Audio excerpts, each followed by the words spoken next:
নবীর স্ত্রীরা 9 জনে নবীজির কাছে বলছে আমাদের খাদ্য খাবারের একটু কষ্ট হয়, আমনে যে অতিরিক্ত যুদ্ধের যে সম্পদ পান সেখান থেকে আমগো বরাদ্দ মাঝে মধ্যে গনিমতের মাল পাইলে একটু বাড়াইয়া দিলে হয় না। এই কথাটা একবার জীবনে বলছে রাসূলুল্লাহ সাল্লাল্লাহু আলাইহি ওয়াসাল্লামের স্ত্রীরা 9 জন।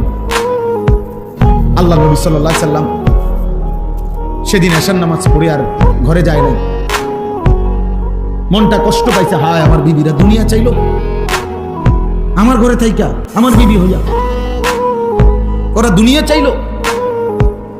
তো মন খারাপ করে যখন তিনি মসজিদে বসে আছেন, এশার নামাজের উপরে ঘরে যাচ্ছে না হুজরায়, তো আল্লাহ তাআলা বলছে, বন্ধু ইয়া আইয়ুহান নাবিয়্যু কুল লিআজওয়াজিকা ইন কুনতুন্না তুরিদনাল হায়াতাদ দুনিয়া ওয়া যিনাতাহা ফাতাআলাইনা উমাত্তিউকুন্না ওয়া উসাররিহুকুন্না সারাহান জামিলা। আপনি যান, ঘরে যান, মন খারাপ করেন না।